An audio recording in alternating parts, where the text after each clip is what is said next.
Will you please refer to Cindy and Chris? Don't.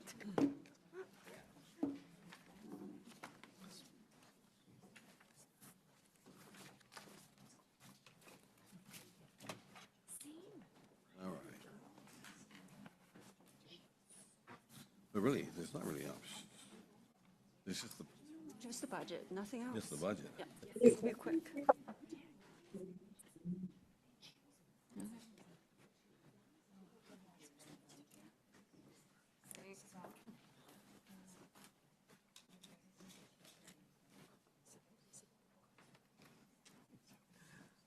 Oh, man.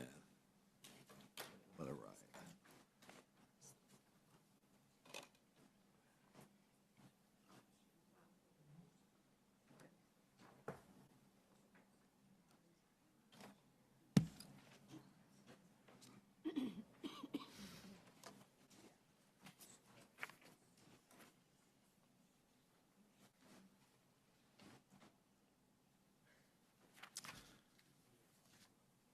Okay. Showtime.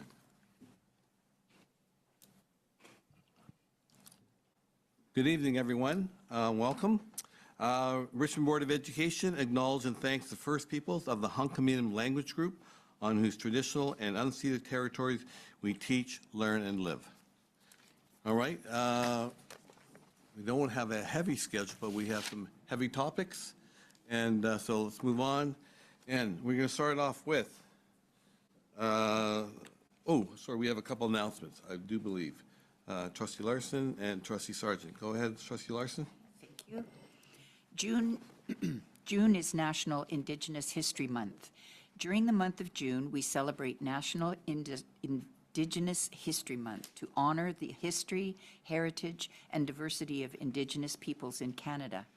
This month is a time to learn about, appreciate, and acknowledge the significant contributions that First Nations, Inuit, and Métis peoples have made in shaping our country. In addition, we recognize and honor National Indigenous Peoples Day on June the 21st, which coincides with the summer solstice. This day serves as an annual reminder to celebrate the rich heritage, diverse cultures, and outstanding contributions of Indigenous peoples across Canada. Aligned with the board's strategic plan, the histories, perspectives, and learning approaches of Indigenous peoples are meaningfully embedded in district planning and practice. Students are provided with authentic opportunities to learn about, respect, and engage with Indigenous cultures throughout the year. National Indigenous History Month is a powerful reminder of our collective responsibility to honor, uplift, and amplify Indigenous voices in the spirit of truth, understanding, and reconciliation. Thank you. Thank you. Trustee Sargent. Thank you very much. It's Pride season. Diversity, equity, and inclusion are a priority in the board's strategic plan. Our goal is that district environments are equitable and inclusive, so all members of the school community can participate with dignity, purpose, and options, while experiencing a strong sense of belonging. These environments also support individuals in expressing their identities with confidence in the world. With this commitment, each year the Richmond School District recognizes and supports Pride Season, which refers to the wide range of Pride events that take place over the summer from June to September, when 2S LGBTQIA+ communities and allies come together to spotlight the resilience, celebrate the talent, and recognize their contributions. Although special attention is put on the Pride events during the summer months, they happen throughout the year in many communities. Our district would like to acknowledge the 2S LGBTQ1A IA+ communities and their allies, recognize and celebrate their positive contributions to our community, and with everyone a happy Pride season. Thank you. Thank you, Trustee Sargent.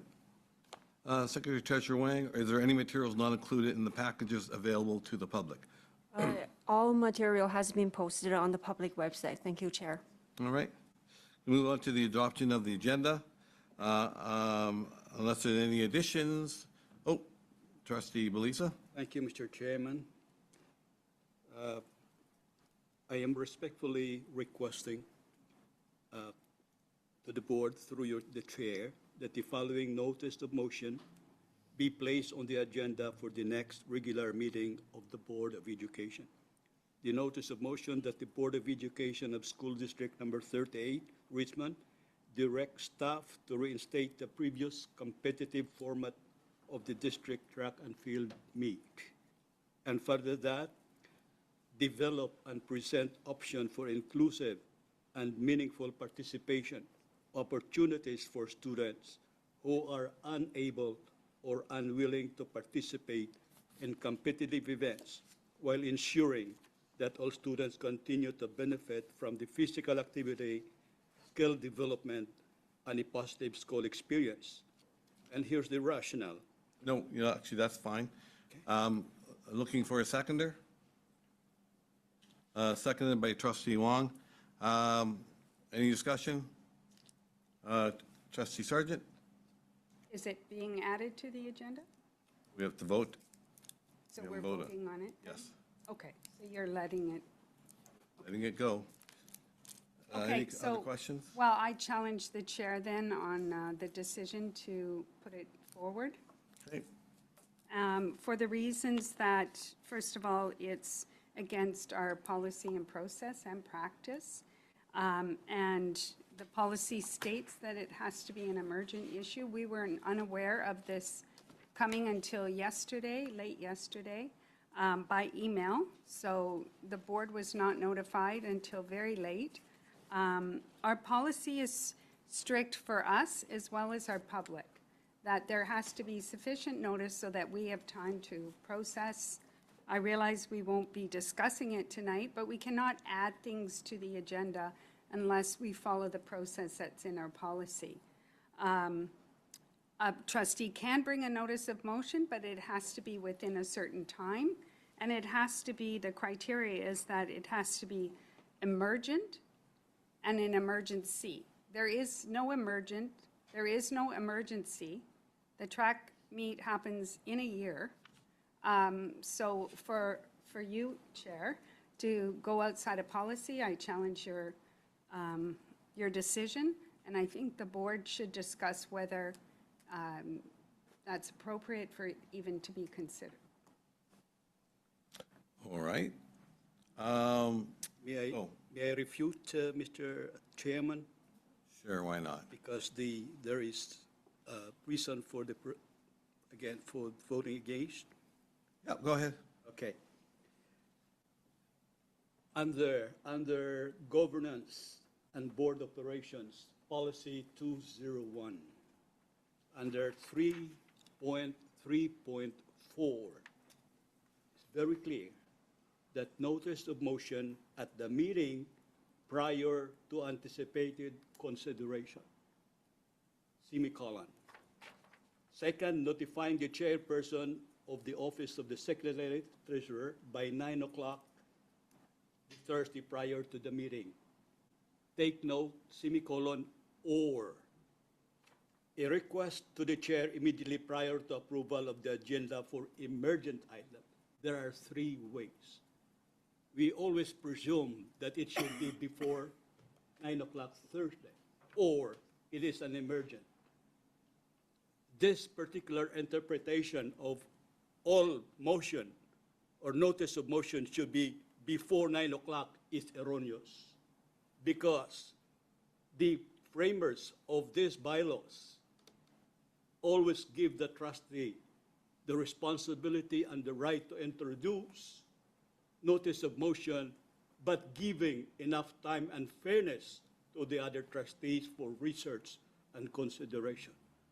So I am, with this, with my own interpretation, Mr. Chairman, I would beg to the chair and to the board for consideration.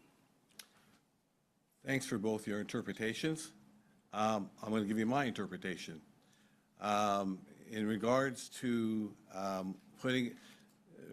making a notice of motion, like trustee, anyone can make a notice of motion. It's not debatable, because all it is basically a heads up that next week, we're going to ask for this to be the motion. And so, so trustee Beliza, your goal of trying to prepare us for next week, I think has already been done in the sense that we've talked about this a fair amount. I think people are very aware that you want this on the agenda for next week and you want to raise a question regarding the track meets. So, procedurally, maybe we're a little off base, but in terms of the impact of what you're trying to create, I think it's still going to happen and that you will be able to present. Trustee Sargent, same thing. There's, everyone says, well, I read the bylaws this way. Unfortunately, our bylaws are gray, and there is room for interpretation. The other side is, and I'm assuming that you're not in favor of having this motion or sort of this item added to our agenda, which I tend to think, and I don't want to sort of prejudge here, that if we were to have a vote, it probably won't go forward. So to save these people time, for both of you, please note that Trustee Sargent has registered sort of the complaint, or what is, how do you want to word it? She's challenged the decision. And now, in moving forward, thank you, but we are going to continue on. We will, this next week, review our books, and if there's an error made, then we will apologize for next week, but we cannot just sit here, and I just can't sit here and have both of you go back and forth saying yes, no, yes, no. So we are going to go ahead. It has been seconded. Is there any more discussion? Yes, Trustee Tabajdi.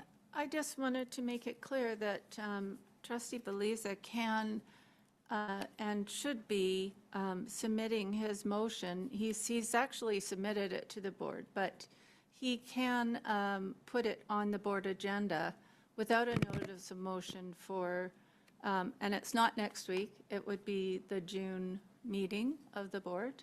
And it would certainly be accepted if he submitted it before the deadline of 2 weeks, the Thursday before.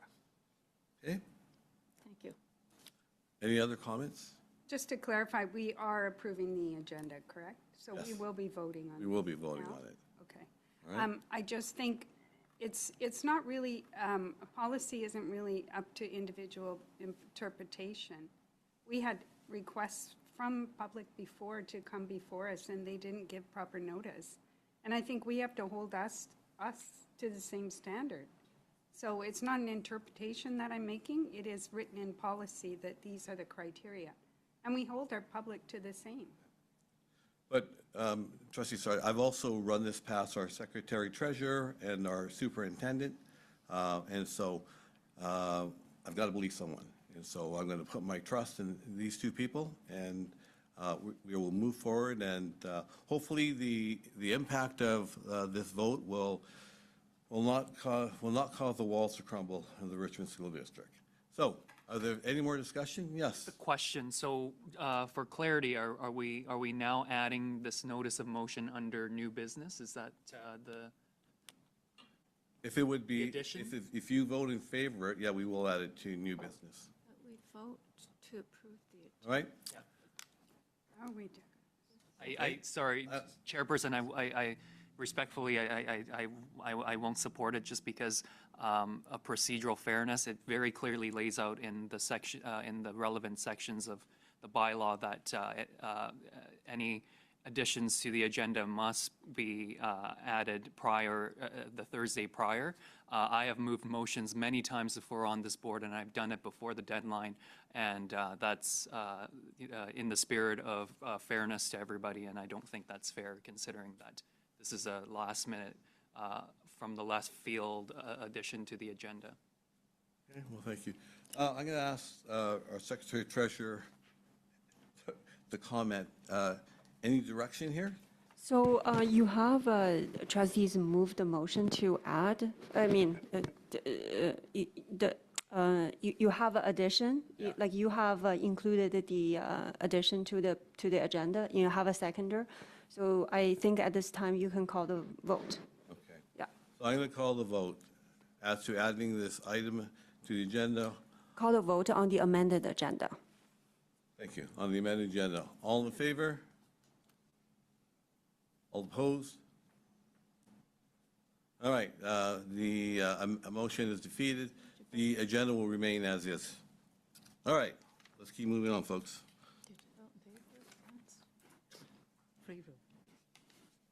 And we will definitely review this during the week. Okay, there are no presentations, no briefs, no special recognitions. Questions from the public. Members of the public are invited to come forward with questions regarding agenda items.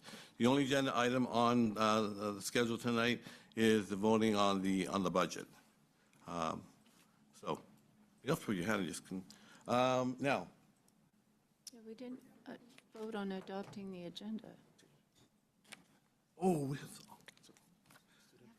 we hang off on the questions. We have a presentation. My apologies. We have the district French language events and activities, and which of our staff will be? We adopt the agenda. Thank you.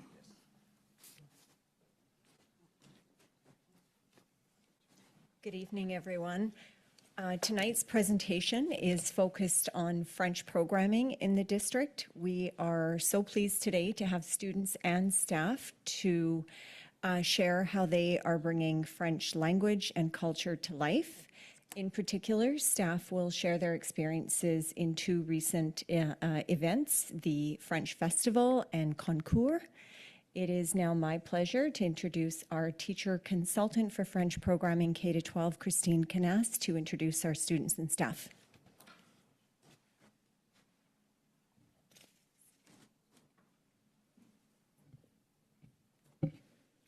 Thank you, Assistant Superintendent Nazar. Good evening, everyone. My name is Christine Canas, and as mentioned, I am the teacher consultant for French programs K-12. Before we begin, I would like to share a short video that highlights some of the familiar faces and wonderful faces in our French immersion community.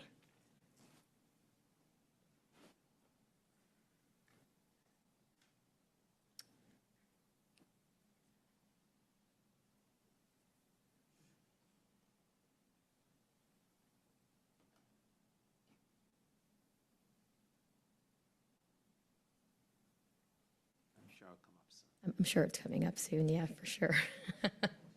Thanks for your patience. You can ask someone to help. Is it not? I think they're bringing it up.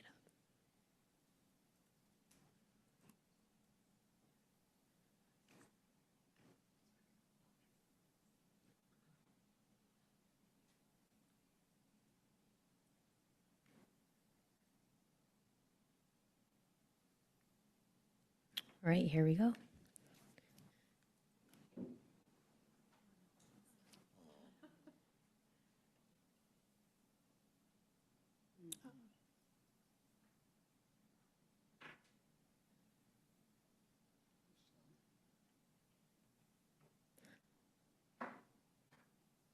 Maybe no sound. However, this is a video that was created by one of our grade 12 students from McMath Secondary. And so this particular student interviewed many students from the French immersion program just to highlight the diversity that we have around our district. And so these are the English translations for the video. All right. All right, so this evening I am joined by two students from McMath Secondary, Nika Harrower and Kenzie Riddle, as well as Ethan Ng from McRoberts Secondary. And we have a teacher who teaches general French from one of our dual track schools named Julie Jeffrey. And so before I invite them to come and speak about their experiences in this year's district French Festival, as well as the Concours d'Oratoire, I would like to just set the context for these two events. So learning a language is more than just memorizing grammar or acquiring vocabulary. In fact, it's all about the culture and learning more about everyone involved in the community. Language gives students a sense of belonging, identity, and connection. And as educators, we do see the correlation between culture and language and how it is lively through music, movies, food, stories, as well as different connections. And having lived and studied in Quebec and France, I can testify to the fact that, yes, cultural immersion is critical to language learning.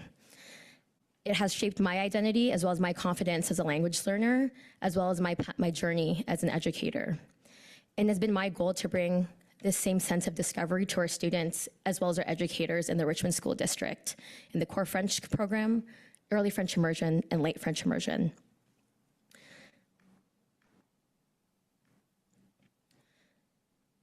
This year marked a very major milestone in our district. We were able to put on a Francophone festival where we hosted more than 52 elementary school classes and 3 secondary schools who brought grade 8 students. We welcomed over 2,000 students over the course of 2 days. We were able to make this possible through the partnerships with over 10 different Francophone artists, event planners, as well as organizations, including the fabulous work from over 50 student volunteers and our district consultant team. Together, we created a vibrant festival where we're able to focus on language learning, culture, and building community.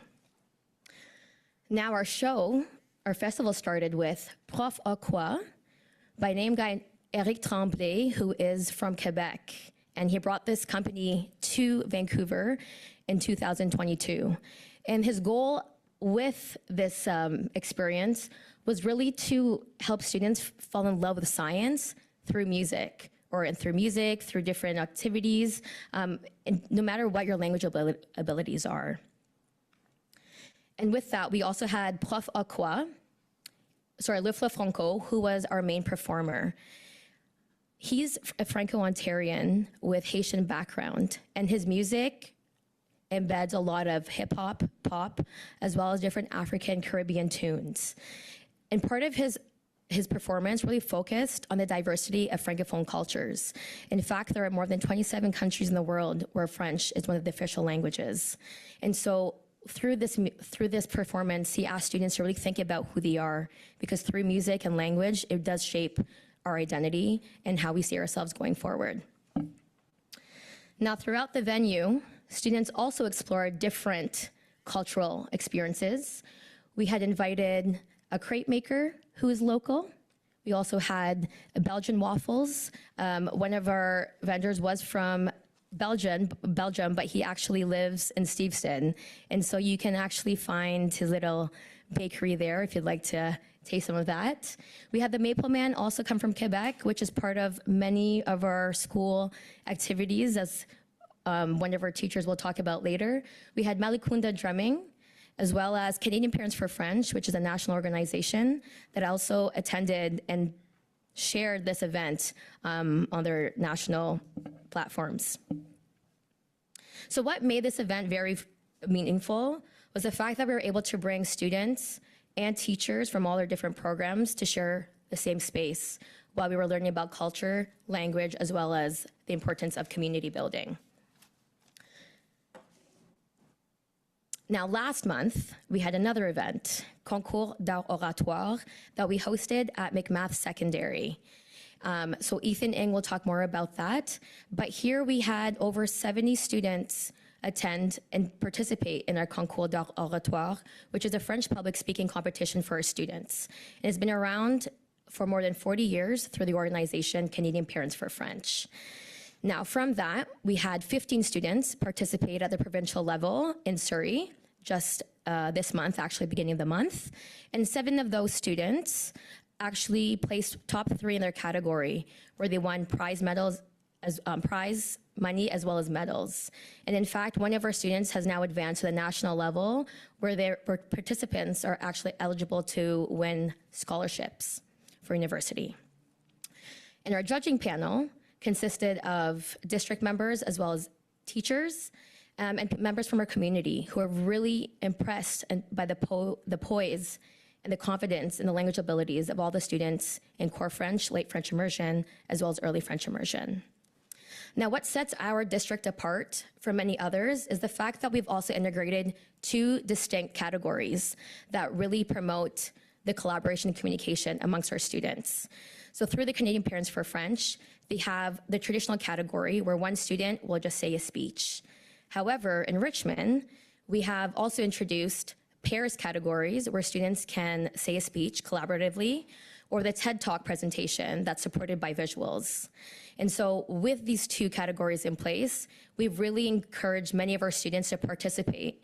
And year after year, we see more and more students participate from all our programs.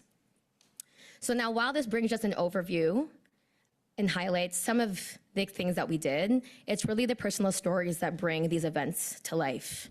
And so right now, I'd like to invite our next two presenters, Kenzie Harrower, and Nika Harrower and Kenzie Riddle, to speak more about their leadership.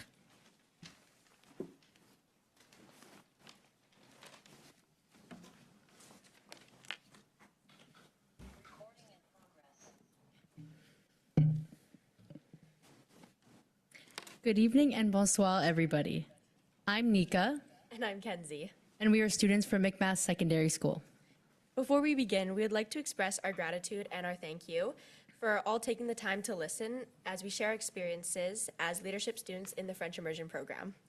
This year, we have volunteered at different events, and two highlights for us have been the first district-wide French festival in February and the Concours d'Art Oratoire that took place last month. For us, it was a great opportunity to speak French outside of the classroom by engaging in activities and dialogue with students from our family schools and the wider community. Additionally, we were able to meet and work with other student volunteers from McRoberts and Richmond Secondary School. And since we don't often get the chance to collaborate and work with other French immersion students and core French students, these volunteering events introduced us to create a new community, adapt, and respond to changes together as a team. We often noticed that there were some students who were struggling with their French vocabulary and grammar, who we then offered to help with some phrases. These students had mostly been newly introduced to the core French program, so it felt rewarding being able to make a positive impact in the French language learning of younger students. In preparation for these events, Ms. Canas collaborated with our leadership teacher, Mr. Haas, at McMath, keeping the leadership team informed about expectations, procedures, and important information to help us feel prepared. We also received on-site training at the Richmond Oval prior to the festival. In preparation for the actual festival, student leaders were tasked with creating visuals and other elements for the stations. While it was a big task and a big event, we gained lots of new skills that pushed us out of our comfort zone. Similarly, through Concours d'Art Oratoire, we were given more opportunities to speak French in a formal setting. We were provided with a bilingual speech to present in front of parents, judges, and students, which aided our growth toward public speaking skills.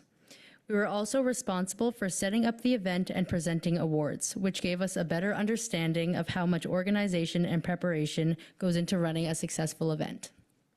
This year, our high school also hosted the French speaking contest concours. We contributed as members of the leadership team by helping with the process of setting up and cleaning up for the school choir as well as for the band performance. This night allowed elementary and secondary French immersion students to showcase their talents to different people in our community. Overall, our volunteer and leadership experiences have granted us multiple occasions to practice speaking French in a more professional and formal way, which is an important skill to develop for real-world situations. As we continue to grade 12, university, and beyond, we hope to be involved in more meaningful French initiatives that will help take us further to develop leadership skills in English and French. Thank you. Thank you for listening. Thank you for your presentation. Oh, okay. Oh, sorry.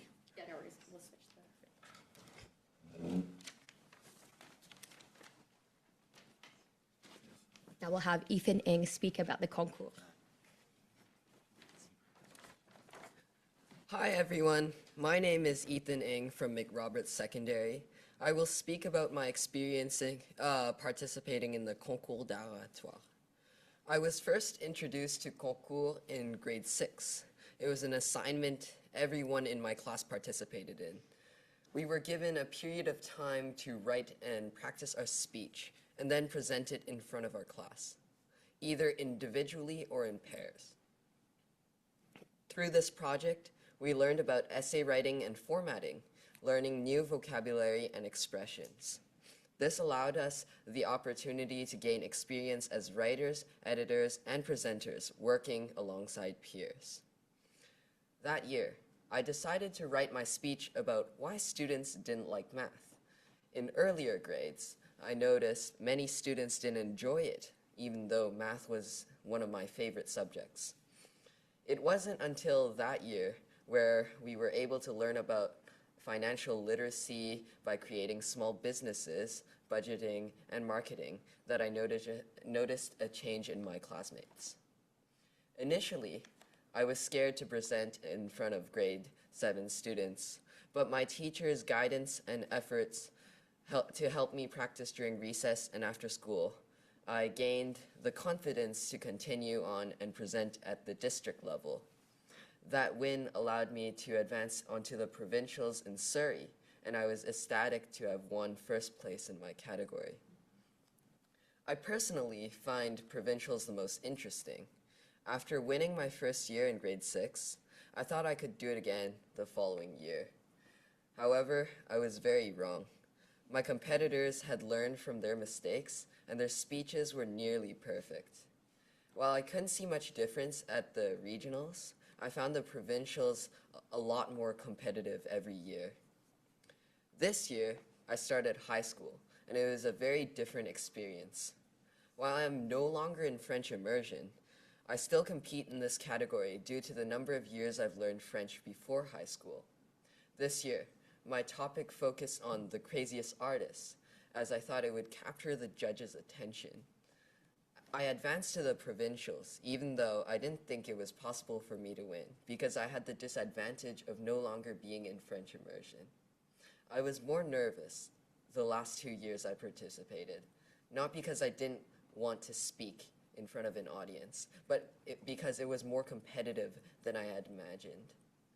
My competitors had improved a lot, and it was intimidating.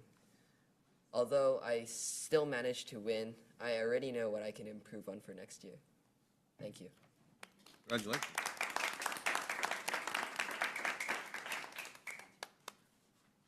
All right, thank you. And our last speaker, Julie Jeffrey.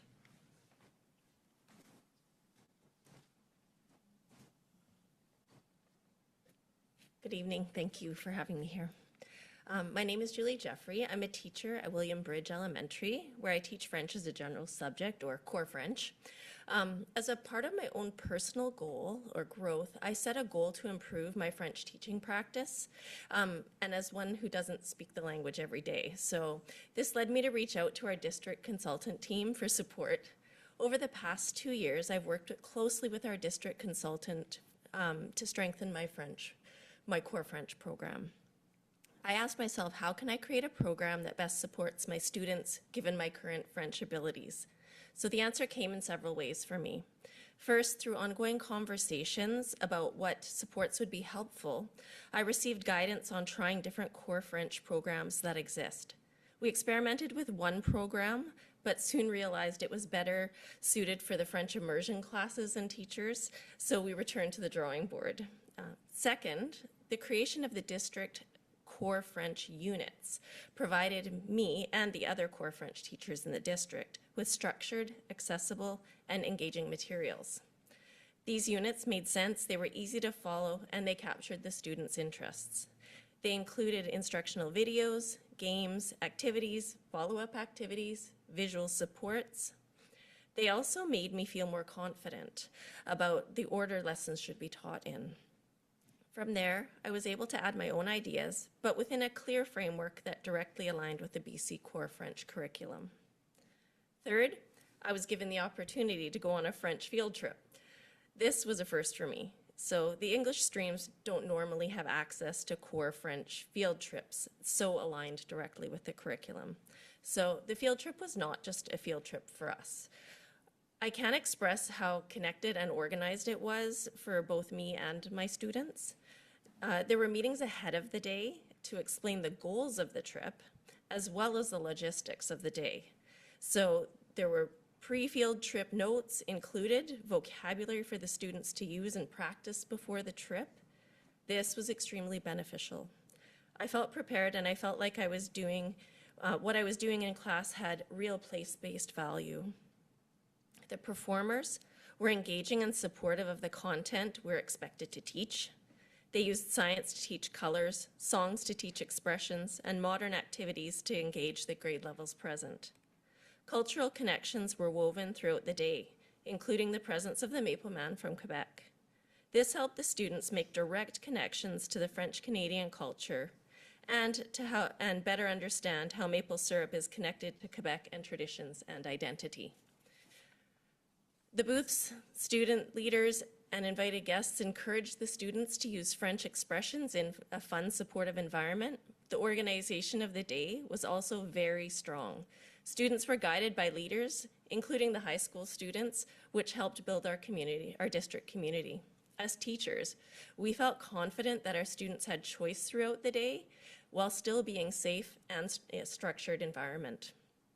Another positive outcome was the shared experience with the French immersion side of our school. Because of my participation in the field trip and collaboration with our district French consultant, I felt confident to contributing to the planning and leadership of our school's Carnival. In previous years, this had been led exclusively by immersion teachers. But this time I was able to take an active role. So how did I do with my professional goals? By participating in these experiences, I'm still learning because teaching is an ongoing practice, but I will continue to add to these skills by connecting with our district consultant team as support. But I'm grateful for the growth that's begun in the many ways the teacher consultants support the teachers in their professional learning. Thank you.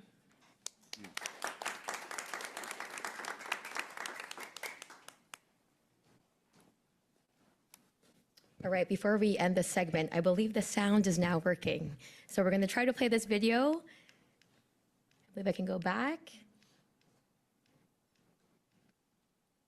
Okay.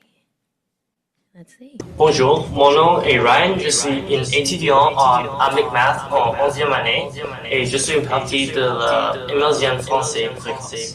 Bonjour, je m'appelle Max Messiga et je suis dans la 12e année. Je m'appelle Alexa Bui et je suis en 9e année. Marie-Nicoletta Giacomelli, 9e année. Bonjour, je m'appelle Erin et je suis en 10e année. Je m'appelle Lillian et je suis en 8e année. Bonjour, je suis Romain, je suis en 9e année. Bonjour, je m'appelle Summer Young, je suis en 12e année en immersion français. Okay, et merci. Thank you so much for listening to us and highlighting everything that we're doing in our district. We hang on 1 second. Yeah. Can we get everyone back up who presented, and because we have some questions and comments for you?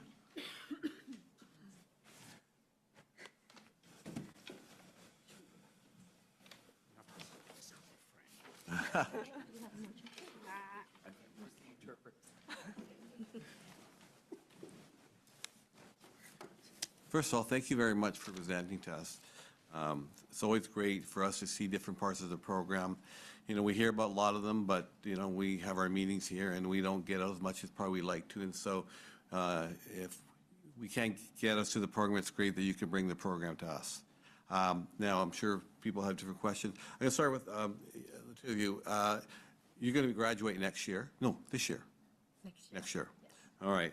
So after you graduate, if you want to continue with French education, like what options are open to you? And like, does UBC offer classes, or, you know?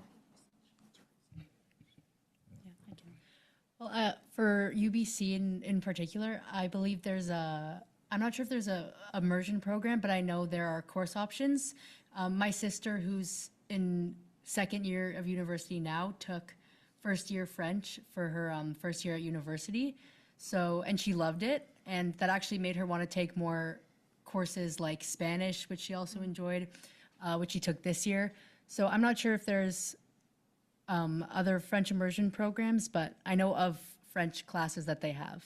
And I'm sure other universities do as well. What about like locally Kwantlen and? Thank you for the question. I know, I'm not sure about Kwantlen, but I know SFU has a half and half program, so half English, half French. I'm pretty interested in doing that one. So like Nico was talking about, UBC and SFU, I know those two are really good options for French programs. So I was talking to other French kids in our grade, and a lot of people are interested in applying for the two of those if they want to continue French in the future. Wonderful. Trustees, any questions? Trustee Beliza, followed by Trustee Sargent. Well, merci beaucoup for the presentations, and to me, it sounds like you're teaching French already. Anyway, what I'd like to know, the number one strategic priority of the school is student success. I'd like to know feedback from you guys, how would French immersion contribute to your success, to student success in the future? Thank you for the question. For me, it really helped when I was applying for jobs, first of all. I would always say that I was able to speak in French and in English. I also coach, and it's helped me in coaching too. I've met a lot of kids that don't speak the same language. I've met some kids that actually only speak French, so I've been able to communicate with them in French. So that's the way that school has really helped me through learning how to speak French. Thank you. I'd also say I'm going to come a little bit closer. Sorry, I'm leaning. I also coach. I coach kids that play soccer. And I remember a couple years ago when I first started volunteering, there was one boy who couldn't speak English, but he knew French.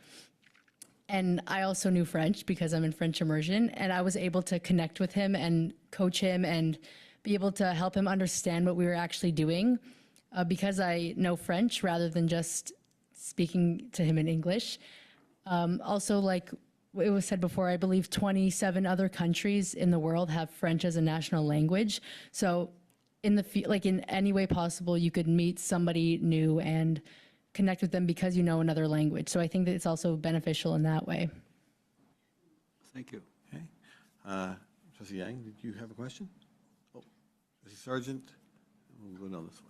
Yeah, thank you. It's not a question for you, but I just wanted to thank you for your presentation. And to the gentleman in the middle, your resilience is incredible. I'm sure you are all resilient, but I really like that story you told, and really you never gave up. You just said, I'll keep trying another way, I'll try another way. And I really like that you said that others were learning how to be better as well, and acknowledging that, and that you inspired by that. So really, really nice presentation. And to our teacher, I think you're a really good example of lifelong learning. And we're never ever there, right? So I really appreciate your presentation, that you are also a student and trying to better in French. So I just want to say thank you. Thank you for keep on trying, and all the very best. Soon it's summer, and so you can have some rest or go into something else. So all the very best, and keep up your skills. They're great. Thank you. We're just going to keep going down the line. So Trustee Yang, go ahead. Thanks very much, Chairperson. And first of all, just a big thank you to all 5 of you. Thank you to Ms. Canlis for being here, Ms. Jeffrey, Nika, Kenzie, Ethan. You guys did a great job. It's hard to come to a board meeting like this and sit in front of a room full of people to give a presentation. So full marks to all of you for that. And just wanted to recognize, too, that every experience and the good work that you've done, that you've shared with us tonight, really does contribute to the story that makes up and enriches our entire learning community here in Richmond, whether it's at the concours at McMath or the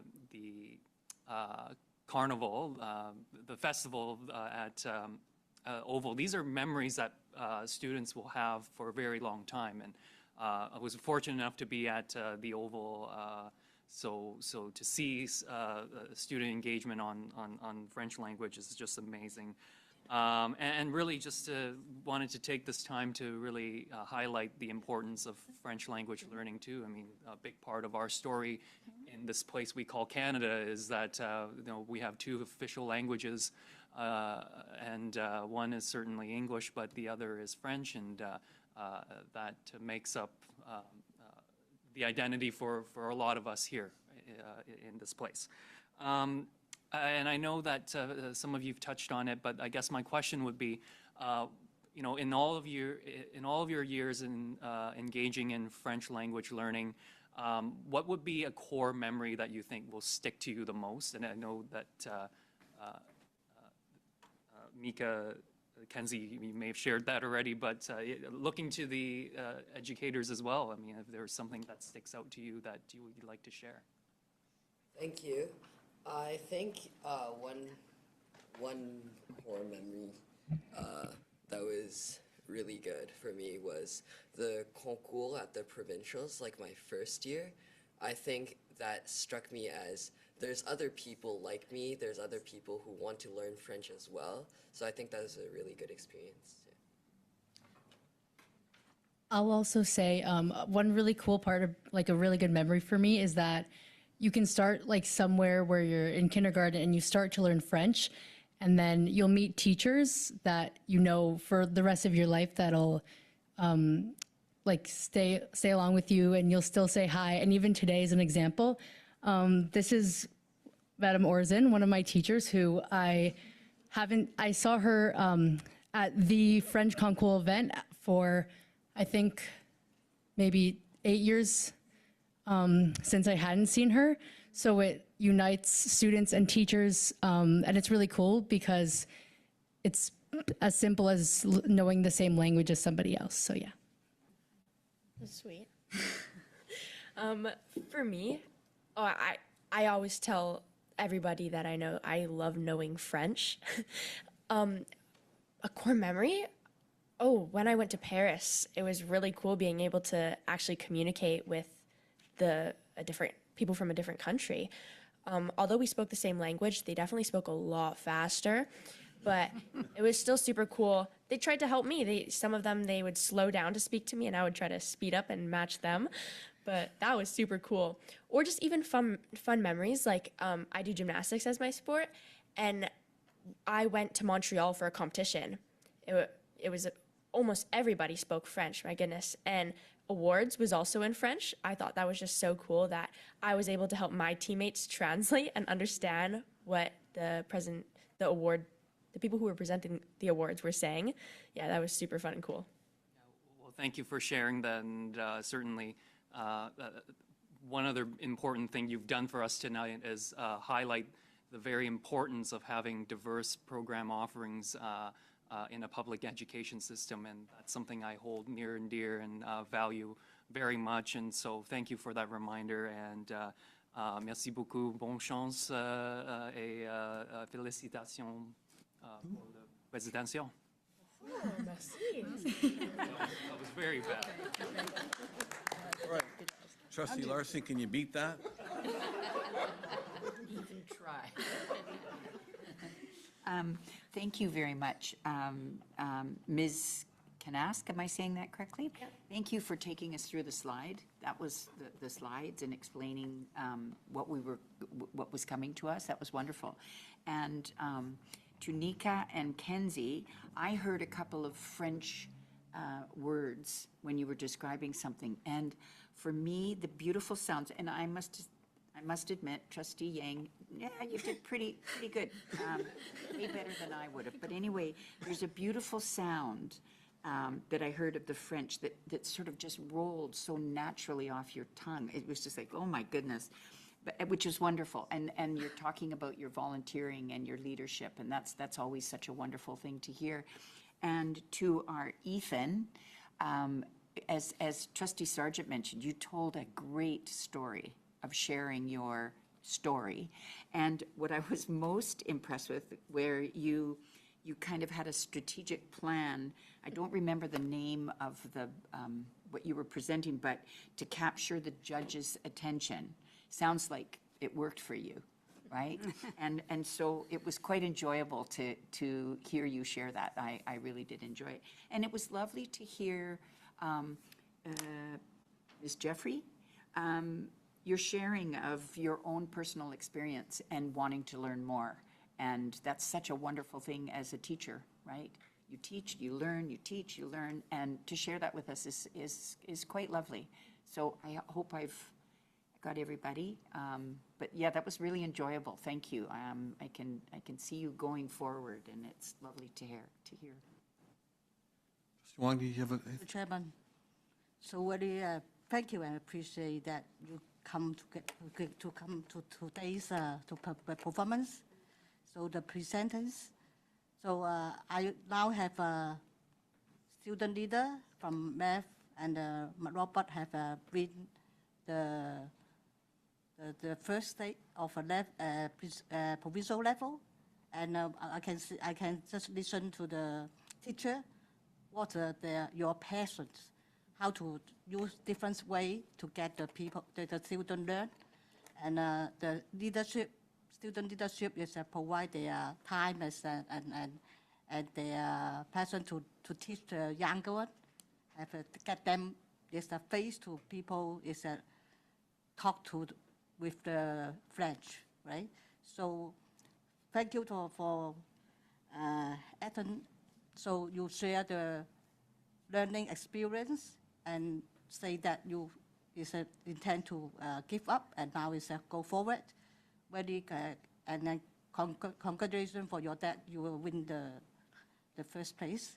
So and the teacher consultant. So thank you very much. That you can. I just say, second language is not easy to learn. Yeah, especially French. I have just like thinking about to learn, but quick already. So this is really good for the students from the kindergarten have an opportunity to learn, and we have just late immersion and early immersion for the student have an opportunity, yeah, and then come over and go secondary. Thank you very much. Yeah. So is that you have a table display outside? Have a display outside? Yeah. I just see the table. Is there some of a display that belongs to you? Oh, I'm not sure which display it is. Okay. Maybe. Yeah. Thank you.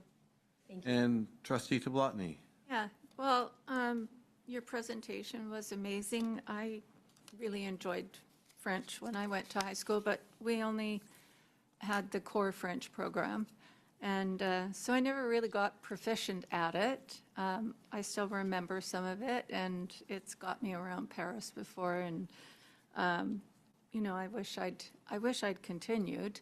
But it will open doors for you to be, you know, proficient in French language. And I'm always admirable of those that can speak more than one language. And, you know, I think learning another language, I'm trying to learn Spanish, and I'm doing okay. But I think it keeps your brain really flexible and open, because it's so difficult to learn another language, and I think it's important to do that. So, and you know, I've always felt that we really need to strengthen the core French program, and so it was good to hear that you got to go on the field trip, and your kids, you and yourself and your students, to be able to experience that. I think, you know, hopefully we'll do more of that.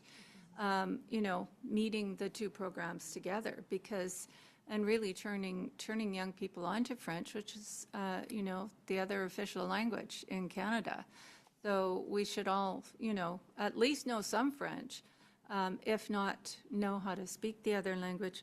I wondered, though, is that the first time you've done the French festival in February? Is that the first time that's happened?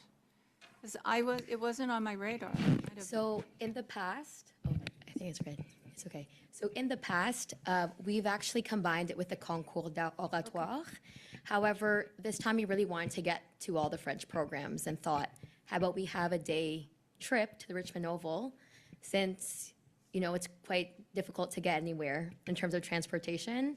And so, like we said, right, earlier stated, sometimes you can't attend things, so let's bring, you know, the events and the fun to people. And so that was the reason why we had this, the first one actually. And in fact, it's actually the first one in BC to the scale that we've had in the Richmond School District.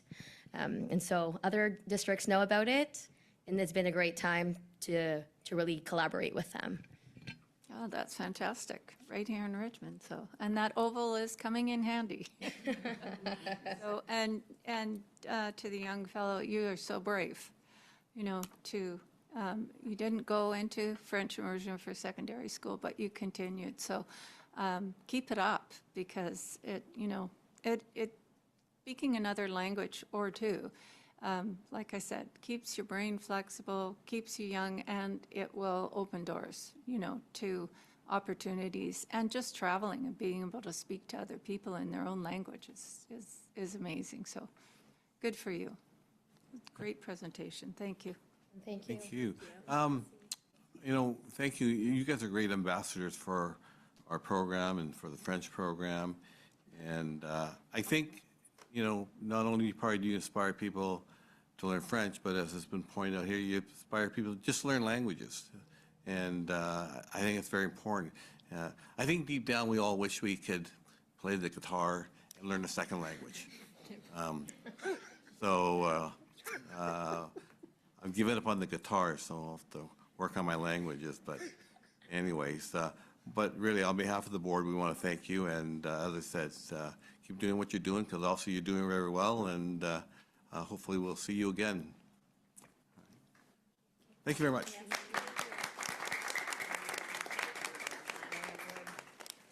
Thank you. You're welcome.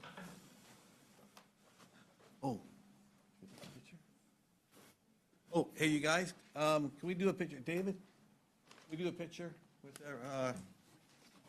our students and teacher, trustees? We usually stand up around here.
Okay, that was very nice.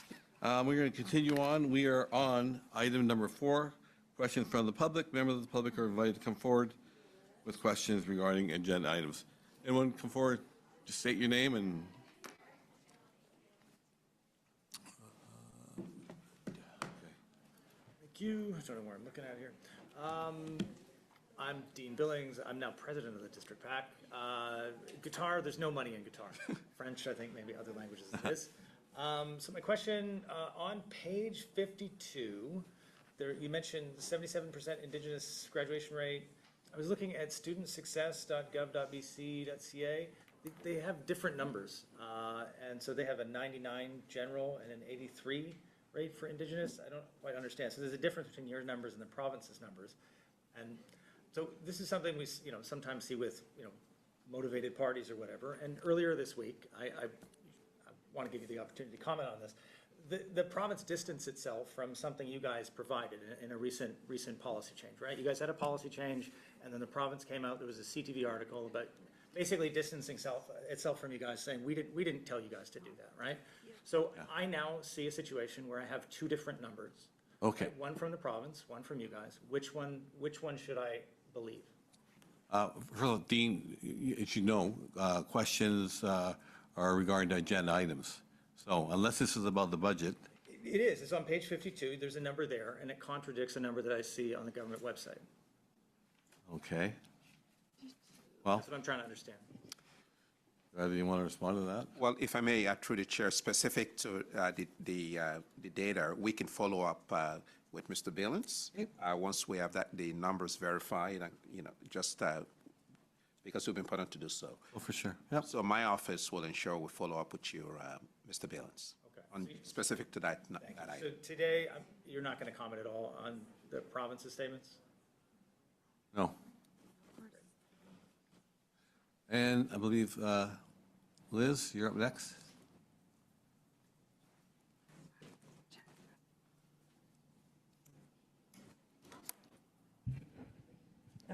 Good evening. Liz Baverstock, President, Richmond Teachers Association. Still President, Richmond Teachers Association. So I just, my two questions are kind of embedded, of course, in what I'm going to frame it around. It is around the budget. What I recognize tonight is that, cuts are a difficult decision. It is not something that the board does want to do, and that the RTA doesn't support, any of the cuts, because we know that each position provides support to teachers, schools, and students. And as I reflect, even tonight, upon some of the things that are being asked about, is that there's been a lot of media attention, but the media attention is not on funding of public education. And really, that's what we need the media attention to be on. And so my questions really are, and I know that these probably won't be answered tonight, but things to think about is how do we raise the profile of funding for public education, and how do we ensure that funding is an issue in the upcoming trustee elections? I ask because I'm actually disappointed that very little or no attention across BC is actually been having on funding of public education, and this is the critical issue. That is what allows schools to offer more and not less. And society and government continues to ask schools and public education for more, but the costs increase, and instead of adding more, really what happens is more workload on everybody in the system, and this really is not something that is sustainable. And our classrooms, they need more support and not less support. I do also want to acknowledge a very, detailed report and that we've been presented with tonight, and I really do always appreciate the acknowledgement of the Classroom Enhancement Fund and the 2016 Supreme Court decision. When you look at the numbers, the Classroom Enhancement Fund pays for 364.70 teachers. That's basically 25% of funding for teachers in this district. And that is because teachers fought hard to get our language back. And I cannot imagine the district that we would be today if that didn't happen. So I do appreciate that every year that is actually highlighted. That was a historical moment. Shouldn't have happened. We shouldn't have had to fight so long to get it there. And I know the cuts that had to happen along the way. So I leave you with those questions. Happy to have those conversations at any time about raising the profile of funding for public education and how do we ensure that funding is the issue in upcoming trustee elections. Thank you. Okay, thank you. Okay, we're going to move on to item 5, which is the executive report. Well, thank you very much, Mr. Chair. Good evening, everyone. I want to focus my remarks tonight on the updated elementary track and field format that we implemented for the first time this month. We've received feedback from parents, students, and staff regarding the new format. Some people like it, others not so much. It is important to note that the updated format was developed as part of ongoing elementary track and field planning in our district to provide more opportunities for students to participate in the annual track and field meet. With the best of intentions, the updated format was not embraced by everyone. We very much welcome the feedback we've received from parents, staff, and students. We are listening to that feedback, and beyond listening, we are taking immediate action. As this is the first year of the revised format, A survey will be provided to parents, elementary parents, students, and staff early next week. And this is timely as we wrap up the elementary track and field meet this year. And the purpose of that, of course, is to gather additional feedback from our students, staff, and families. The survey will include questions about competition, gender, and ribbons. We want to hear from our school communities. I encourage everyone to complete a survey, and because this is very important to the district, we will allow at least 10 days to complete the survey. A summary of the findings will be shared at the June 17 public board meeting. Following the board meeting on June 17th, we will engage with elementary school leadership, the Richmond Athletic Association, the Richmond Teachers Association leadership to review the survey responses and propose a decision that reflects the broader perspective that we gather from the survey. After confirming the decision with the board, we anticipate sharing the final decision on the track and field format for the 26-27 school year by the end of this school year, and that is in June 2026. Again, I recognize that the timeline is quite tight, but the commitment of the district and the commitment of the board to ensure that we are listening, but not only listening to feedback, but taking appropriate action in a timely manner that reassures parents, families, and students in our district that their input will inform the next format, whatever that decision, wherever that decision leads us for the next year and for the years ahead. So again, I want to encourage everyone, all our elementary students, staff, and families to participate in the survey, and we look very much to sharing the findings at the June 17 public board meeting, and also listening to whatever presentations may be at that meeting, with the understanding that the goal, again, is to communicate a final decision on the format for our elementary track and field for the upcoming school year. Thank you very much, Mr. Chair. Thank you. Are there any questions, trustees, regarding Superintendent UC's report? Trustee Wong? Thank you, Chairman.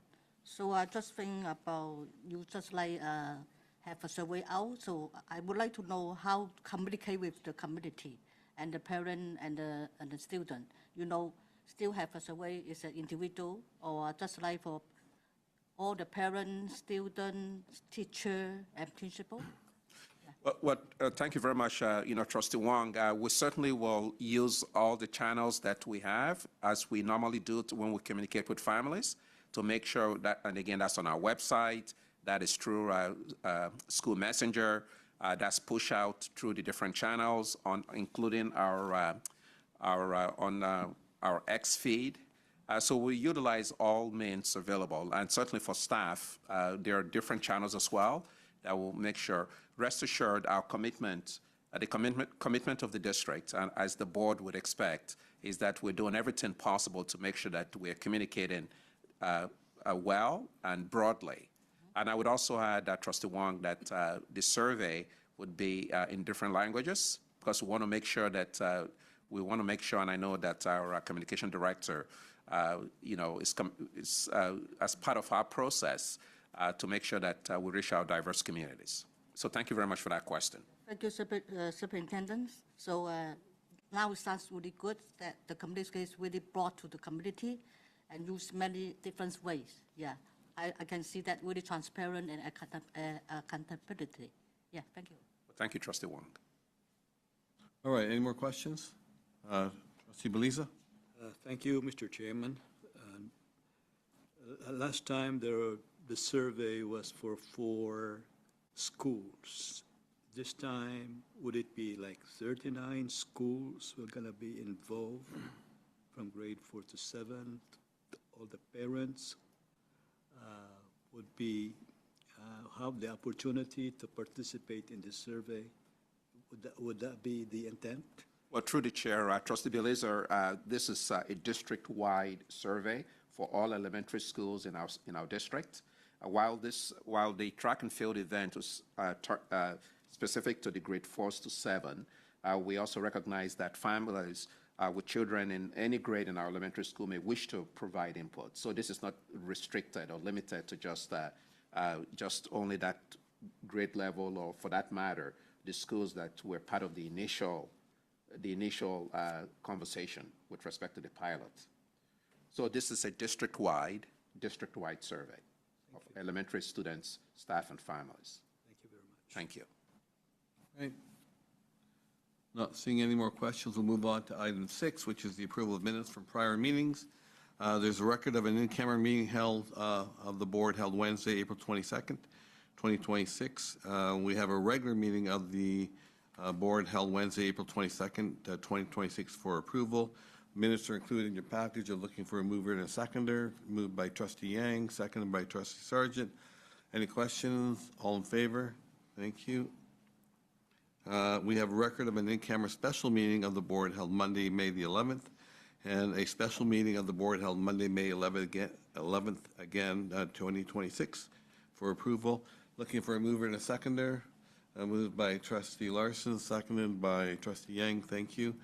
Any questions? All in favor? Wonderful. Okay, business arising from prior minutes. The next item on the agenda is approved by the is approval of the 2026-27 annual budget bylaw. We have a report from the Secretary Treasurer. Secretary Wang, you want to say anything regarding the report? Yeah, sure. Thank you, Chairperson. Trustees, my report is on page 26, and the budget bylaw is on page 31, and the fiscal plan is on page 45. The 26-27 annual budget was prepared according to the public sector accounting standards and the ministry and board financial reporting policies. The consolidated annual budget is projected to be $372 million, with $281 million for operating fund, $67 million for special purpose fund, and $24 million for capital fund.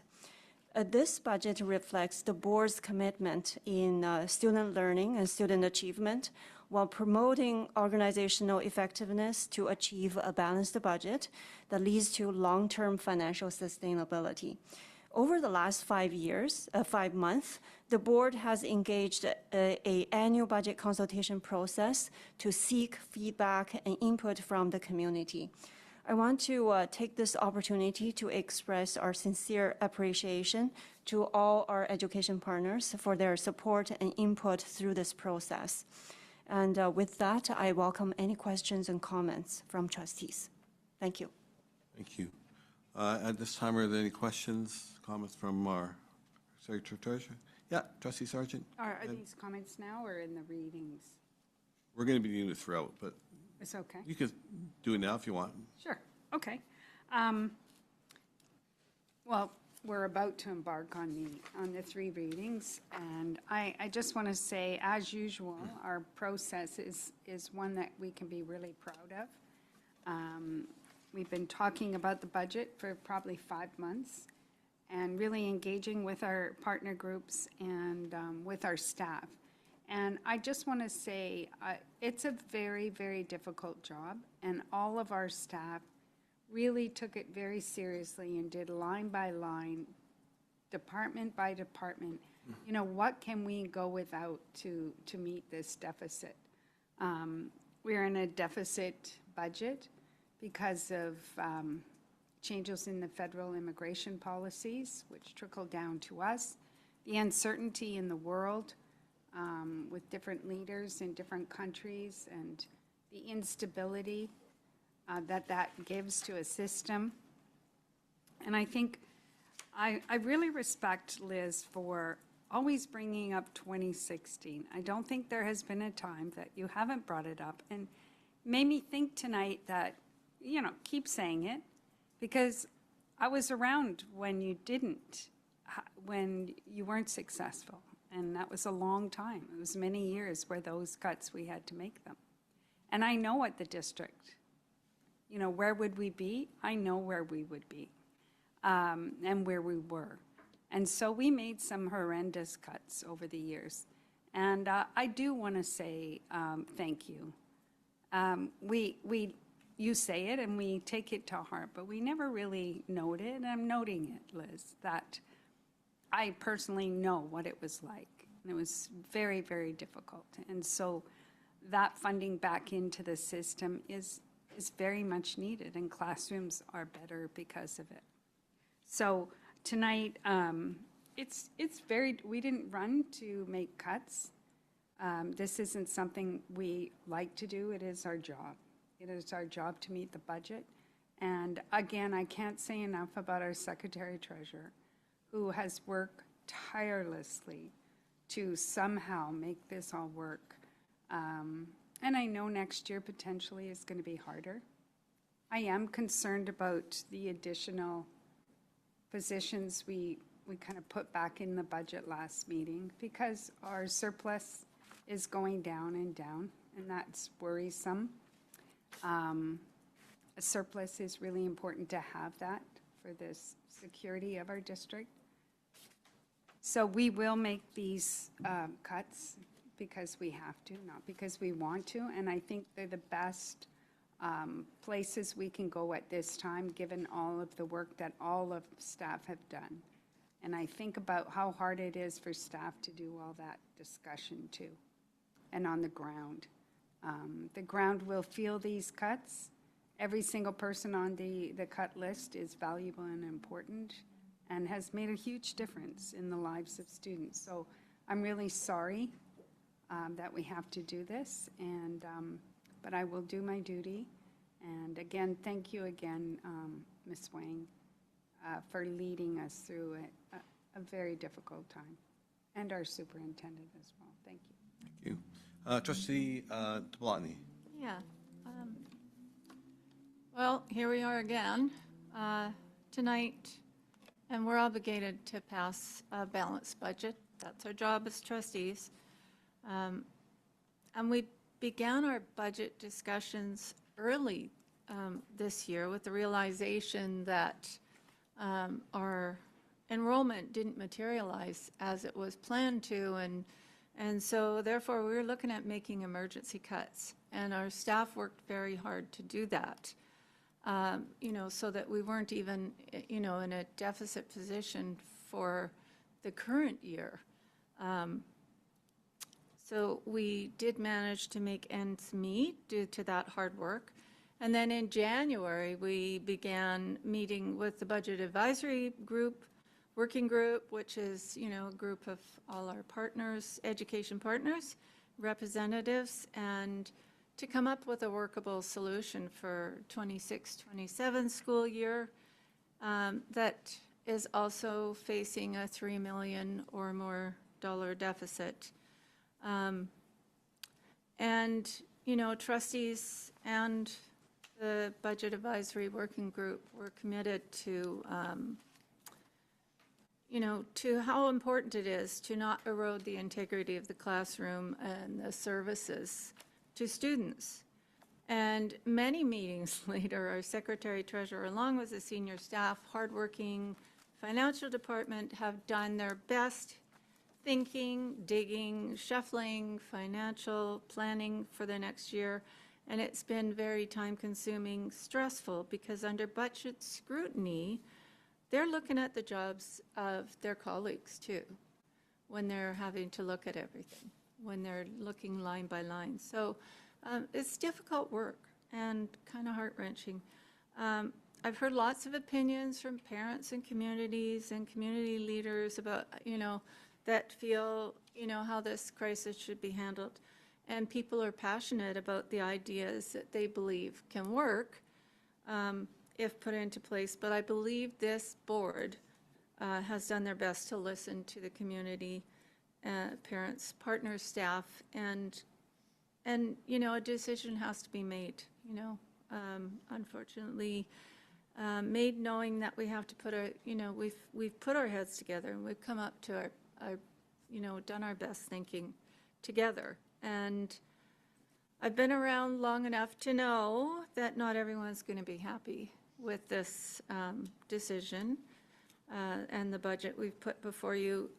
But you can be sure that the ones I would say that are really disappointed are the trustees around the table that are going to have to pass it. We want to restore things to the classroom. We don't want to cut them. And that's what we're having to look at. We've advocated for funding, and yes, any future trustees that are running for school district should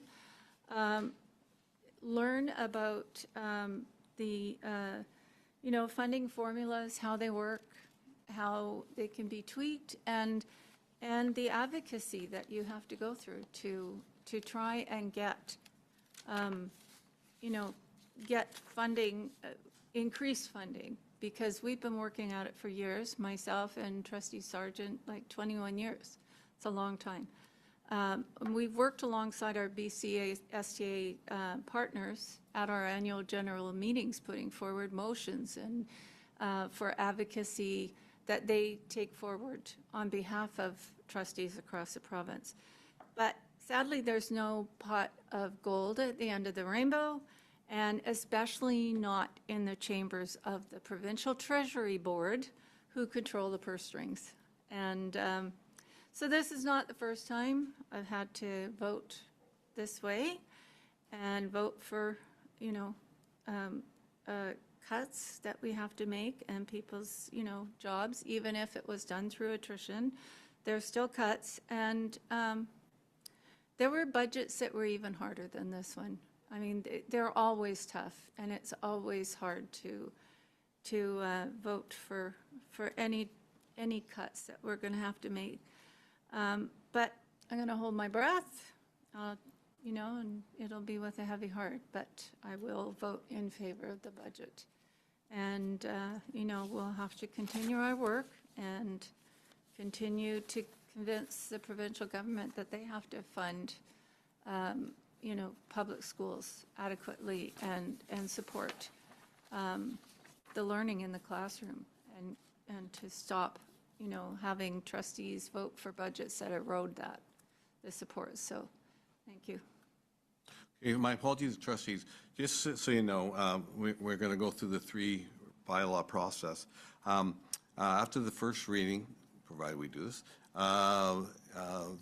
we'll move on to the second one. After the second bylaw reading, there'll be opportunity for questions.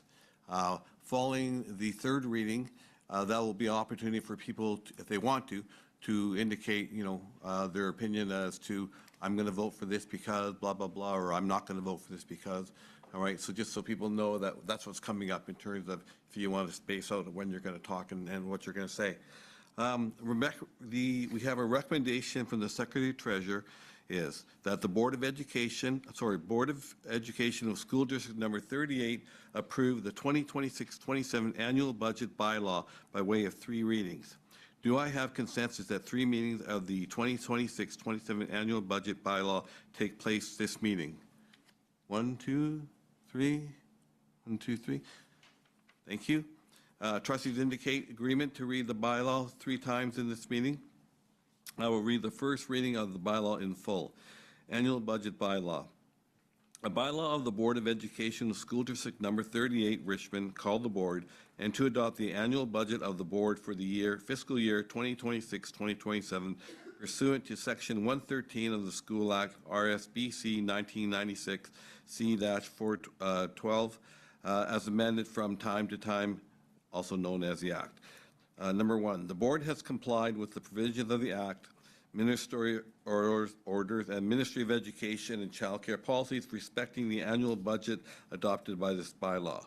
Number 2, this bylaw may be cited as School District Number 38 Richmond Annual Budget Bylaw for fiscal year 2026-2027.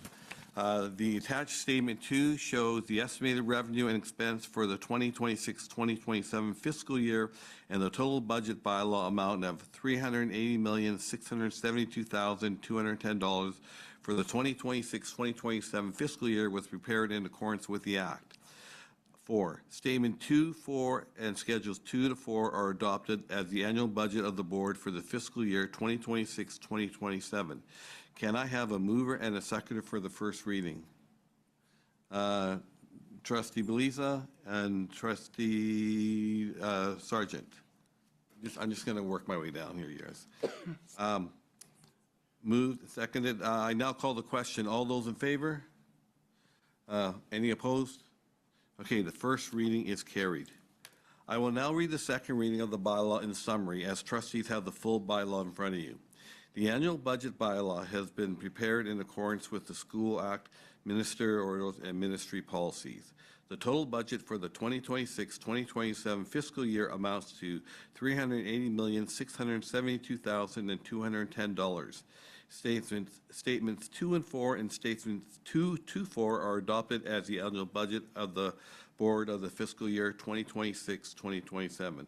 Can I have a mover and a seconder for the second reading? Trustee Yang moves, seconded by Trustee Larson. Thank you. Are there any questions or discussions? Any questions? Trustee, we'll just work our way down. So Trustee Beliza, go ahead. Thank you, Mr. Chairman. One of the provisions here is that the board has complied the provision of the Act, Ministerial Order, and Ministry of Education and Childcare policies. We know that the proposed budget has deficit. So my question would be, I think public would like to know where the source of fund to cover this deficit, and have we met? My other question would be, have we met the requirement of the ministry insofar as the required reserve is concerned? Thank you. Yeah, thank you, Trustee Beliza, for the question, and through the chair. If you look at page 32, that's the consolidated financial statements. So at the bottom of the statement, you have a 3 fund: operating fund, a special purpose fund, and capital fund. So operating fund is balanced, and special purpose fund is also required by the ministry to be balanced. So the capital fund does have a small deficit, and that's related to accounting treatment relating to board-funded capital asset amortization. That's a non-cash amortization expense. So therefore, for the consolidated budget, it is balanced. In terms of where the source of the funding, as trustees have recognized, the district has been working really hard to maintain the focus of this budget. As you know, the budget plan is a reflection of the operational plan of the school district. So we work really hard to balance the budget, but we want to stay focus on the learners, focus on the teaching and learning, and making sure that the school district has its long-term financial sustainability. And the requirements to have a certain percentage for the reserve, do we meet that? Yes, we are meeting that. The Board of Policies 361 requires board maintains reserve balance between 2 to 4% of the total operating budget, and we are projecting around 2%, just a little bit over 2% of the reserve level compared to our total operating budget. Thank you very much. Are there any other questions? No other questions? I now call the questions. Sorry? Questions or time for comments as well? Or? Either. Yeah, questions or discussion. Okay. Like to, okay, sure. Chairperson, yeah, I just wanted to offer my few words on this year's budget and how I'm going to decide this as a member of this board. Well, and certainly, first of all, just wanted to thank Secretary Treasurer, the financial team, really everybody up and down, senior staff as well, as they've put in tireless effort, and that should not go unnoticed in this process as they prepare all of this documents and strategies. But really just wanted to take this opportunity to thank all staff up and down our district. I keep on going back to the context that we're in for this budget, in that this is the third consecutive cut budget, quote unquote, that we're experiencing after the main budget last year, the mid-year adjustment that we had to make this year, and now the deficit that we're facing tonight. And that has a lot of, that has impact for staff who are, you know, as I've been trying to meet as many of them and engage school communities throughout this process, I think the key word is angst. And so their feeling should not be overlooked in this entire process. I also just wanted to highlight too, in the text of the bylaw, you know, this is a $380 million bylaw. And so for the viewing public, this is a significant amount of taxpayer funds that should not be taken lightly. And that's why we're taking the time to deliberate on this properly tonight. That's the first thing that was said to me even before I became a trustee, and I hold that responsibility very seriously. So I just wanted to highlight that for the viewing public. I think the key essence to the challenge that we're facing is the enrollment situation we're in. And on page 65 of our meeting package is the essence of why this entire exercise is being done right now. Our enrollment numbers are not going to project up, they're projecting down. Certainly acknowledging that enrollment ebbs and flows, but make no mistake, this did not come out of thin air. This is a result of policy decisions from all levels of senior government, whether that's the federal government clawing back immigration at a hard break pace, resulting in a population decline, or the fact that the federal or the fact that the provincial government hasn't kept up nearly enough education dollars from its coffers, or even the municipal government right across the street from us in their housing policies to not be able to build those family-friendly, as many family-friendly housing as we need in this community to ensure that we have sustainable enrollment growth in the city. It all adds up to the predicament that we face today. I want to speak a little bit about the budget amendments that came forward in the last special board meeting on May 11th as well, because this was a major factor in this year's process. I was very glad to have the support of trustees in retaining mental health related positions to ensure that we have continuity in this work in our continuum of supports for students in this area. I'm very proud of that. But all in all, it was a $245,000 adjustment that we made, pulling dollars from our growing reserves that we have compared to last year when we were at 2% of total operating last year to a little bit over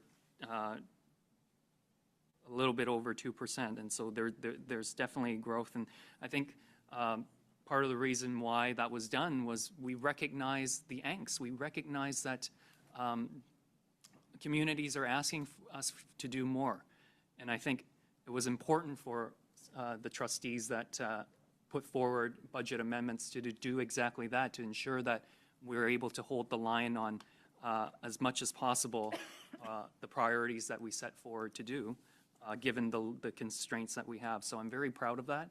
I want to thank trustees for that opportunity. And that's a fiscal decision. Again, we all have fiscal philosophies, but for me, it was very important that we were able to expend that fraction, that decimal point from our reserves to ensure that even that one student was able to, or the staff on the ground are able to receive, continue to receive the professional development, the supports, all of that. Some of the risk on the budget strategies that we've made, we've made cuts to Richmond International Education at a time when we need more enrollment from international students. We've made decisions to reduce our resources as it pertains to the Richmond Virtual School, also a program that is a potential for growth in enrollment, and that has dollar implications. And so it's kind of a push and pull effect in that we're pulling back resources on programs where there is area for growth and more grant dollars to come in. And so there's a push and pull there. I'm very concerned too about the fact that ELL spending is down 16% based on the numbers on page 39. Our spending is down in that category while everything is either stagnant or even a little bit of increasing. And that speaks to the decisions that we've made around our ELL programs and the staffing decisions that are made as part of this process. These are all just a few examples of the many examples that we're going to, where risks are going to arise in the next little while. And for us as trustees, I believe that we need to continuously monitor these risks in order for us to be on a successful path going forward. Again, I go back to the morale issue. It's up and down. It's not just staff. It's students wondering whether their programs or supports are on the line, whether they'll be able to have access to certain things.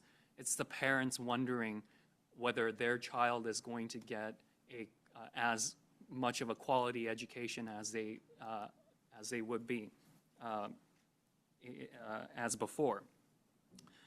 In saying all of that, I will support this budget. I did not make a commitment to support it back in March when we, at the Committee of the Whole, just because recognizing that there was more to be done with our reserves. We have done that, and in my view, I'm satisfied that we've done as much as we can as a board to provide as much support as we need at this time. It's not perfect. I will concede that, but our goal is always to ensure that we have the best student outcomes when senior governments continuously put public education on cruise control, expect it to perform, but not give it enough fuel. And so with that, I will support the budget, but the work goes on, and I hope that others can come along. Thank you. We still have more opportunities for questions later on and comments. So, but if you want to speak now, you're welcome to. Trustee Wong, did you want to say something now? Thank you. Just not only just appreciate for our financial team, sure, yeah, and the senior team and all the staff. That's like we are really important that get the balanced financial budget, right? So at the last year we still have a deficit, but we don't have any cut for the position. And come here have a 4.2 million. So really appreciate that the team is that get all the budget strategy to get the minor impact of the student learning and the services. Yeah, this is really good for the community to understanding what's happened. And this year present all the budget here is really detailed and still have a link to get the committee member have any question and can ask. Thank you. Thank you. All right, I'm going to continue on because we're still on our second reading. I now call the question in regards to the second reading. All those in favor? Any opposed? Okay. Second reading is carried. I will now read the third reading of the bylaws as trustees have the full bylaw in front of you. The annual bylaw budget, bylaw has been prepared in accordance with the School Act, ministerial orders, and ministry policies. The total budget for the 2026-2027 fiscal year amounts to $380,672,210. Statement 2, 4, and Schedules 2 to 4 are adopted as the annual budget of the board for the fiscal year 2026-2027. Can I have a mover and seconder for the third reading? Trustee Wong, thank you, and Trustee Tablani is seconded. Okay. Are there any questions or discussions before we do the vote for the third and final reading? Trustee Sargent. Yeah, thank you very much. I appreciate my colleagues' comments. For the record, I did want to say that I did not support the 3 saves that were pulled out at the last at the last meeting because I am deeply concerned that we are in a structural deficit. And the reserve, our policy based on ministry directives should be between 2% and 4%. My hope is it's around 3.5 or at least close to 3. When we're teetering on a 2%, that's pretty dangerous given this is our security cash. And it's also not doing what you should do this year. There'll be a new board next year, and they're going to be tasked with perhaps even more challenging budget. So I just want for the record, I did not vote in favor of bringing the surplus even lower because I don't think that's fiscally responsible enough. Next year, there'll be more cuts, and if we take it under 2, that's like a savings account for a family. It's not surplus, it's a reserve to make sure we're gonna be okay in an emergent situation. So it's a very difficult night, and I just wanna pass along too around the advocacy. I do think we have met with our MP, and staff are following up with our MP. I think that's really important that we continue that work to let people know that when you change federal immigration policies or policies, there are trickle effects down on the ground, and that you have to think about what that means for the ground. And I look at other districts in Metro, they are facing the same cuts. And so when you're going to develop these policies, maybe don't forget to talk to the ground and say, what effect would this be? And how can we mitigate that? And so our work, I know the Select Standing Committee is coming up. I hope we again present on behalf with our partners, where we're at and our deep concerns for next year. So our advocacy really should be for helping next year, whatever we can do. And I believe the dates, if you can confirm that, Secretary Treasurer, are in, and will we see a draft next month? So over to you. Thank you. Yeah, absolutely. The Standing Committee for the Provincial Budget 2027 is coming up in June. We're waiting for the portal to open so that the board can submit a letter there. And we'll make sure to collaborate with our education partners.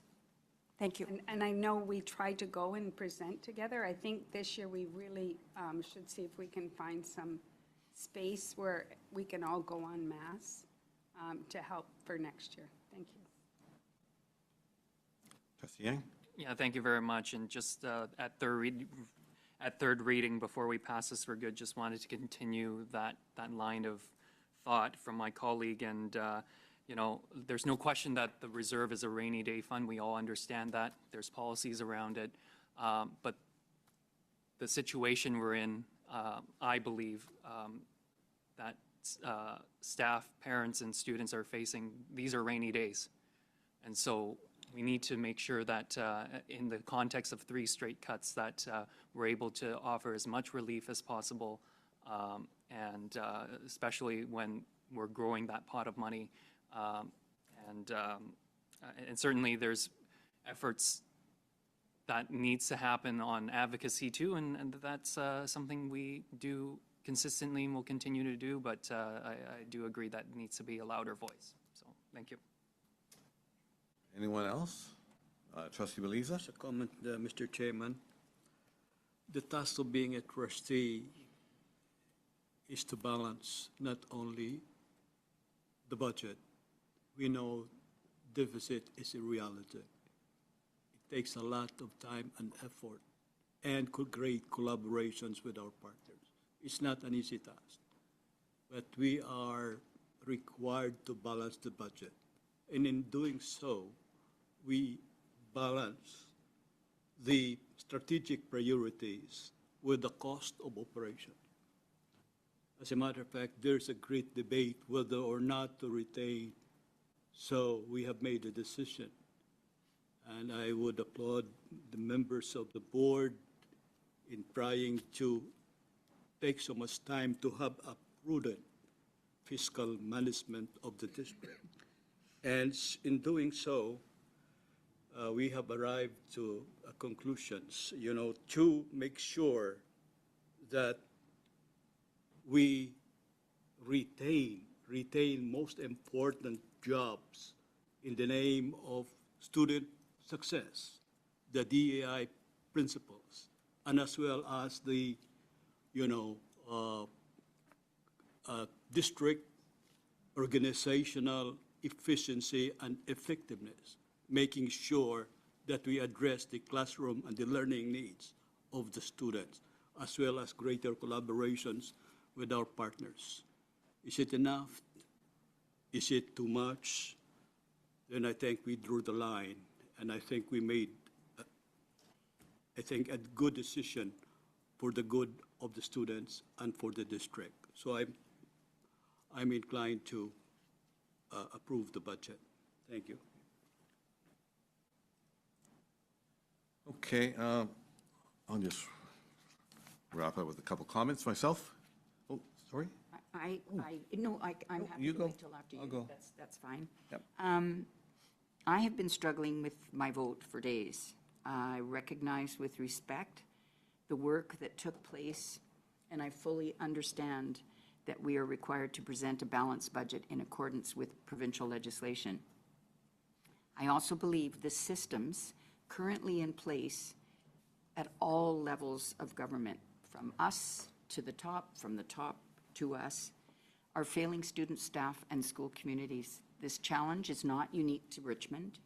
The school districts across the province are continually being asked to do more with less, and we do, but not without consequence. Over the years, many, many, many years, districts have repeatedly been forced to reduce positions in environments where staff are already stretched beyond capacity. Reducing staffing levels further or reducing the ongoing supports that schools rely upon only deepens the strain on classrooms and learning conditions. Ultimately, it undermines the very supports that help students succeed and thrive. I offer these comments with respect because I really believe that within all levels of government, we can't point our fingers at just one. We have to be creative. We've been doing the same thing for year after year from 20 years ago, sort of thing. And I really believe if we come together, truly together, and emphasize, and I emphasize all of us, to work together towards stronger, more equitable solutions that better support our students in public education. We advocate, but I think it isn't beyond advocating, because we advocate for we need more funding, and we advocate for this, but I think education has changed, but I'm not so sure the systems have changed along with it. So that's my struggle, and thank you. Thank you. Okay, I will be supporting the budget. Any budget where you have to find over $4 million, though, in cuts and savings, is not a great budget. But given that it's law that you must operate a balanced budget, you have very little choice other than to plug your nose and vote for it. I applaud Secretary Wang and her staff for doing the best they can with insufficient funding. We've long passed the point where we can cut the, quote, low-hanging fruit, the ones that have little impact on our programs. Every cut we make now hurts our program.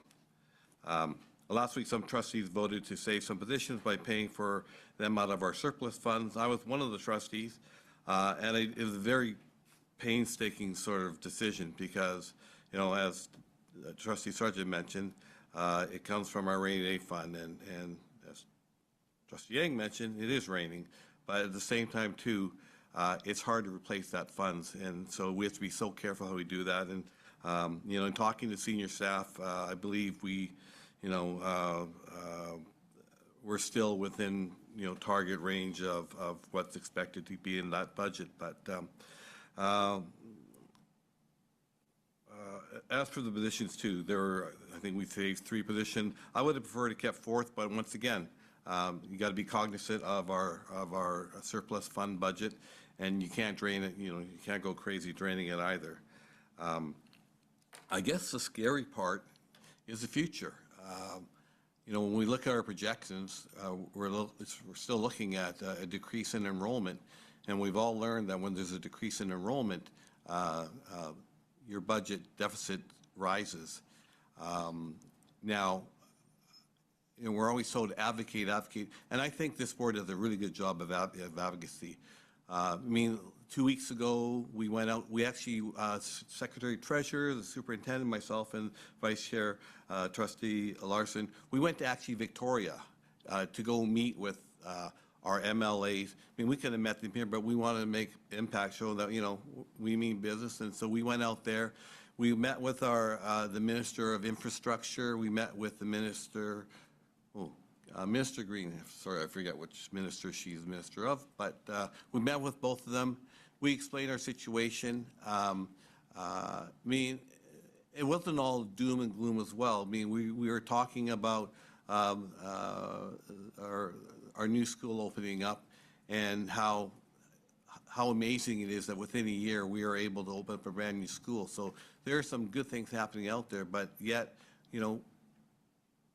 we don't have the funding we need to run all the programs. And, in fairness to the people along the line, it's been said here too, is there's different levels that contribute or help or add to our deficit in terms of the level of government. And so we need everyone on board. But really, when it comes down to the bottom line is there's not enough money. And so people have to make decisions. And the government makes decisions, we make decisions, and it's not fun, and, at times it doesn't even seem fair. But, the best thing that we can do is we need to make the best of our situation and keep fighting for a better situation and make the best of it. And, life has to go on, and we have to educate these kids. And like I said, we do the best we can. That's what we tell other people who struggle to do the best you can. Well, that's what we do too. So on that note, I am going to call the question. All those in favor? Any opposed? The third and final reading is carried.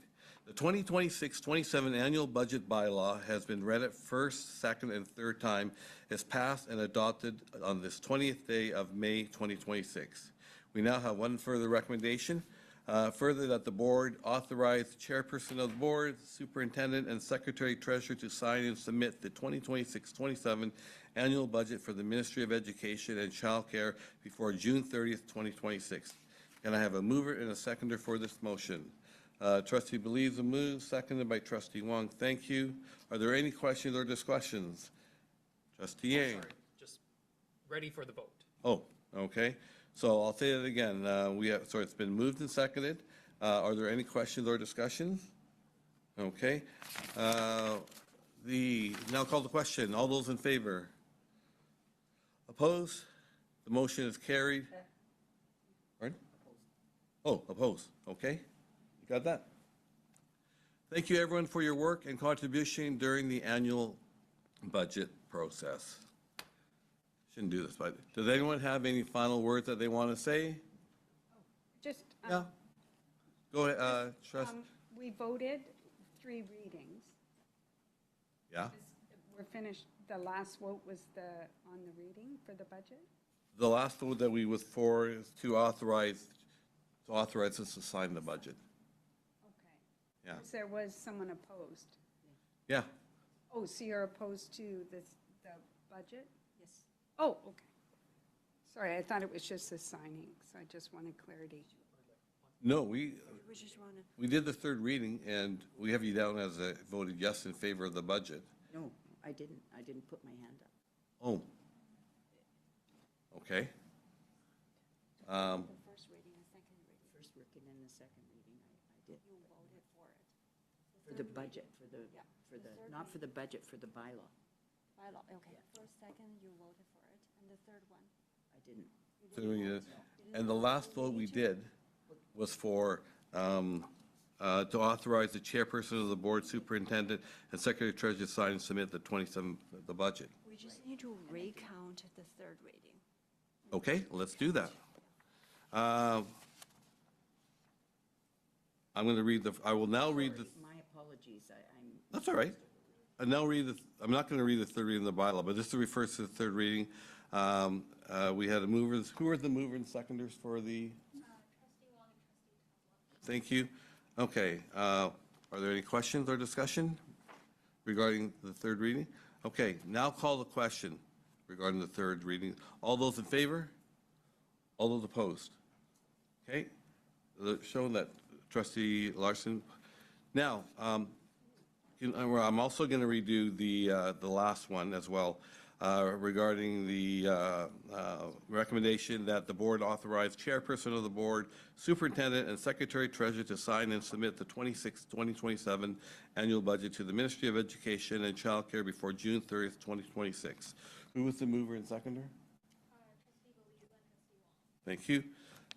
Moved by those two. Are there any questions or discussions regarding the authorization? Now call the question. All those in favor? Any opposed? You have to vote. You have to vote one. You're negative? So you vote against? Opposed? Okay, so we got that? All right. Thank you, everyone, for your work and contribution during the annual budget process. Let's hope that next year is a little bit brighter, and cross your fingers. Okay, we're going to keep moving here because we still have some work to do. There is no new business. Questions from the public. Last chance to ask questions from the public. Okay. And then we're going to go into our standing committee reports. Audit Committee, Chairperson Beliza. Anything you want to tell us? Mr. Chairman, a meeting was held on Tuesday, May 5, 2026. The next meeting is scheduled September 2026. Okay. Education Committee, Chairperson Yang. Thank you very much. Minutes of the meeting held April 15th are attached for information, and the meeting was held Wednesday, May 13th, and the next meeting is scheduled for Wednesday, June 10th, 6 p.m. Thank you. Okay, Facilities and Building, I'm the chair of that one. The minutes of the meeting held April 1st are attached for information. Our meeting was held on Wednesday, May 6th. The next meeting is scheduled for Wednesday, June 3rd at 4:30. Finance and Legal, Chairperson Wong. Minutes of the meeting held on April 15, 2026 are attached for information. A meeting was held on Wednesday, May 13, 2026. The next meeting is scheduled for Wednesday, June 10, 2026 at 10 a.m. Thank you. Okay, Policy Committee, Chairperson Tamatni. Yeah, there is a notice of motion for the June 17th meeting of the Board of Education, and it's a notice that the recommendation to be presented at the meeting will be to approve revisions to policy 701.11R, which is naming and renaming of school and district facilities. And the policy was old and also needed to address also renaming, which, you know, has been coming up across the province. So we have made changes. It's gone through the process with partners, and we are bringing it forward for approval on June 17th. And I have to go back to my agenda to tell you when the rest of the minutes of the meeting held April 13th are attached for information, and a meeting was held Monday, May 11th, and the next meeting is scheduled for Monday, June 8th at 11 a.m. Thank you. Section 11, Board Committee and Representative Reports. There is a notation down here regarding Council Board Liaison Committees. Someone from that committee want to say anything? No? I think we reported last. Okay. There's no correspondence, so we can now move to adjournment. Looking for a move and a second to adjourn. Trustee Yang moves, seconded by Trustee Larson. No problem, no questions. All in favor? Opposed? Carried. Thank you very much. Thank you, everyone, for sitting through this. Thank you. And trustees, we still have to complete the in-camera meeting, so stick around.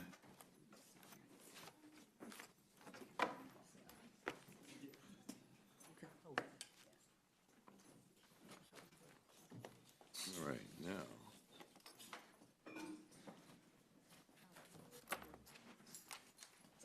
Quit having bets. Quit having bets.